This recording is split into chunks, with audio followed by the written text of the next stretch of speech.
Okay, now, friend, today we are going to learn about the power and the function of the federal legislatures. Okay, as you know, legislature, they are a lawmaker. Their primary duty is to make a law. As suggested by the Constitution of Nepal 2072 BS, it is three types of legislature we contain. Okay, for the local government, there may be Gaon Sabha or Nagar Sabha, which works as the legislative body for local authority. They also make the law which is required for the local level government to implement on its jurisdictions. स्थानीय सरकारलाई पनि कानुनको आवश्यक पर्ने हुनाले स्थानीय गाउँ सभा वा नगर सभा जसले चाहिँ कानुन बनाउने गर्दो रहेछ. In provincial level they are known as a provincial parliament, प्रादेशिक सभा भनेर जसलाई भनिन्छ. It also makes the law for concerning of provincial government. त्यस्तै गरेर in federal level there is a bicameral legislature, प्रतिनिधि सभा वा राष्ट्रिय सभा. अनि their prime duty is to make law. They are a lawmaker.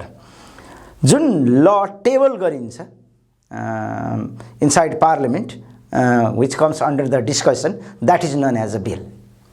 त्यसलाई चाहिँ बिल भनिन्छ मित्रहरू. अब यो बिल टेबल अप्पर हाउसमा पनि गर्न सकिन्छ, लोअर हाउसमा पनि गर्न सकिन्छ. यसको यही प्रावधान छैन कि होइन यो लोअर हाउसमै गर्नुपर्ने, त्यस्तो प्रावधान छैन. फाइनेन्शियल बिललाई चाहिँ हो लोअर हाउसमा टेबल गरिनुपर्छ, त्यो चाहिँ अप्पर हाउसमा गरिँदैन. So that bills go under the discussion. After the discussions, it passed by the majority of the parliament, or it passed by the some suggestion included with the member of the parliament where it is arised. यो कहाँनेरि उठ्दछ, upper हाउसमा उठ्दछ कि lower हाउसमा उठ्दछ र यसले यो बिललाई pass गर्दछ. And when after passing it forwarded to next house. Upper हाउसमा छ भने लोअर हाउसमा, लोअर हाउसमा छ भने अप्पर हाउसमा पास गर्दछ. There also comes under the discussion. अनि डिस्कसन भइसकेपछि इट गोज टु प्रेसिडेन्ट. अनि प्रेसिडेन्टले त्यसलाई हेरेर पढेर if president contain some of the suggestion, then president recommend some of the suggestion to include on it whether the bill was tabled. राष्ट्रपति महोदयलाई लागेछ कुनै कुरा त्यसमा छुटपुट गर्नु भएको छ कि अथवा केही राख्दाखेरि राम्रो हुन्छ कि भनेर उहाँको सजेसन सहित उहाँले जुन हाउसमा त्यसलाई पठाउनु टेबल गर्नुपर्ने हो, टेबल भएको छ त्यो हाउसमा पठाउनुहुन्छ. If the considerations of a president may be followed or unfollowed by the parliament. पार्लियामेन्टले चाहिँ प्रेसिडेन्टले गर्नुभएको कुरालाई फलो पनि गर्न सक्छ, न फलो गर्न पनि सक्दैन. And that same with the concerning suggestion, यसले चाहिँ त्यो टेबललाई फेरि त्यो बिललाई के गर्छ त भन्दाखेरि नेक्स्ट पार्लियामेन्टमा पठाउँछ. And it is the next parliament duty, or whether that followed or unfollowed the suggestion as suggested by president, and that after it sent that bill to president, and president have to make a signature on it, and then it become law. त्यसपछि यो चाहिँ कानुन बन्दछ. This is the procedures how the bill becomes the law.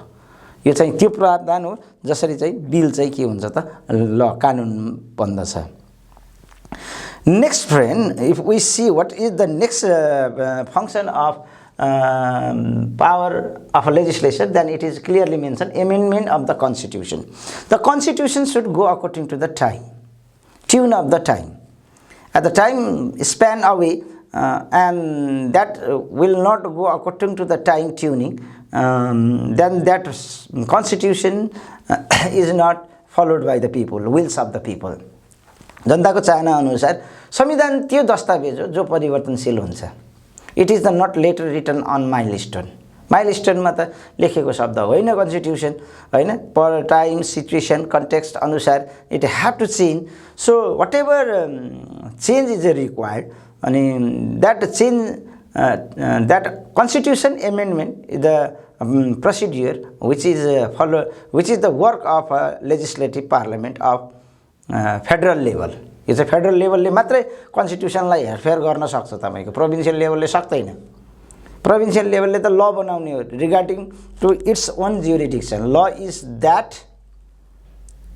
legal decision made by the parliament which is executed within its territory only. नगरसभाले बनाएको कानुन नगरसभालाई मात्रै हुन्छ, गाउँ अर्को नगरसभाको लागि हुँदैन। अर्को नगरसभाले त फेरि आफैले कानुन बनाउनु पर्छ आफ्नो। त्यस्तै गरेर प्रादेशिक सभा प्रोभिन्शियल एसेम्ब्लीले बनाएको कानुन चाहिँ that acts within the provincial assembly only.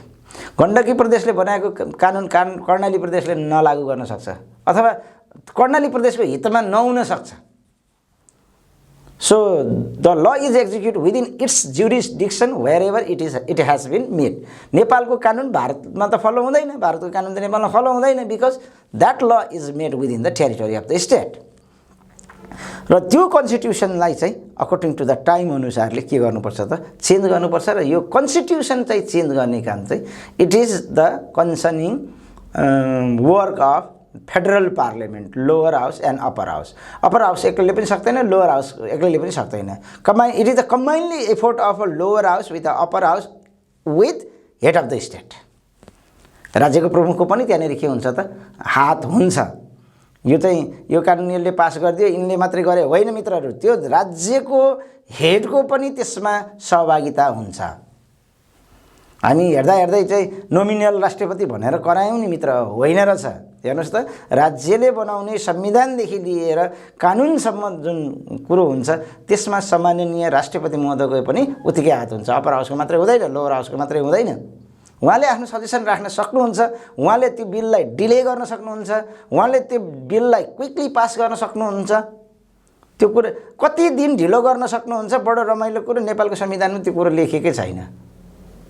कति दिनसम्म आएको बिललाई राष्ट्रपतिज्यूले पास गरिदिनुपर्छ भनेर लेखेको छैन। हेर्नुहोस्, हो राष्ट्रपतिको काम कर्तव्य र अधिकारबाट विमुख भएको लाग्छ भने 1/3 मेजोरिटीले तपाईलाई उहाँलाई ट्रायल अफ इम्पिचमेन्ट महाभियोग लगाउन सक्छ, तर यो चाहिँ गर्न सक्दैन।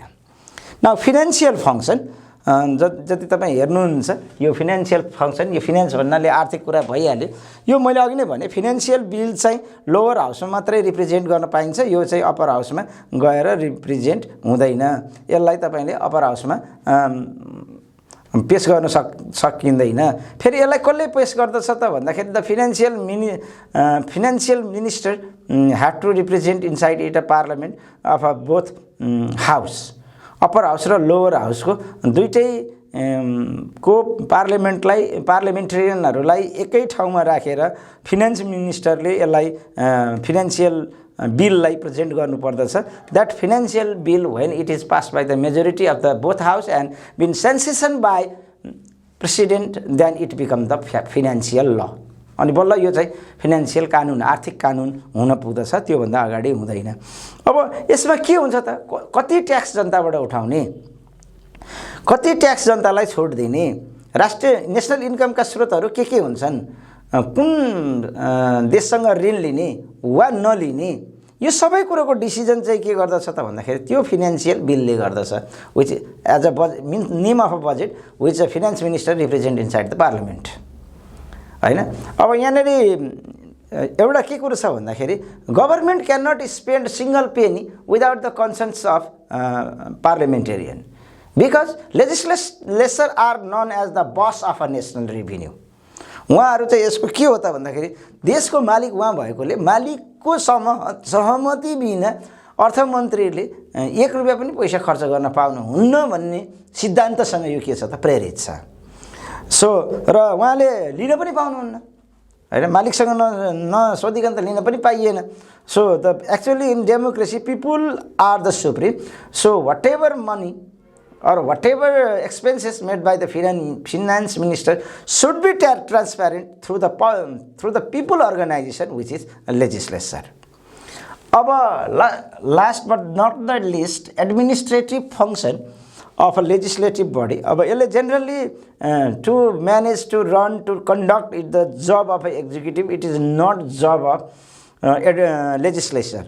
तर पनि यसले के it is a parliamentary ruling system, हामीले भन्यौं पार्लियामेन्ट्री रुलिङ सिस्टम हो हाम्रो नेपालमा।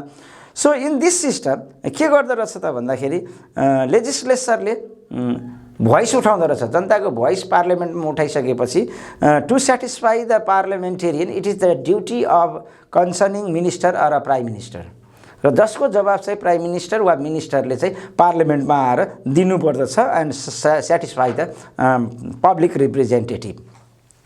र यसरी चाहिँ हामी देख्दो रहेछौँ गभर्मेन्टका प्लान र प्रोग्रामको समर्थन गर्ने वा विरोध गर्ने राइट्स पनि लेजिस्लेचरलाई हुन्छ इनसाइड पार्लियामेन्ट, र so doing this sort of a job they become responsible to the citizen. र to satisfy if they are not been satisfy by the executive and there is a constitutional provision to make a vote of no confidence to the government, and if the vote of non-confidence been passed by the majority, and prime minister have to sit off from his post। यदि अविश्वासको मतको प्रस्ताव पार्लियामेन्टको बहुमतबाट pass हुन्छ भने प्रधानमन्त्रीले आफ्नो जागिर छोड्नु पर्दछ, and who got the majority of the vote against the vote of no confidence, अनि that person become the prime minister for rest of the tenure of house remaining the house.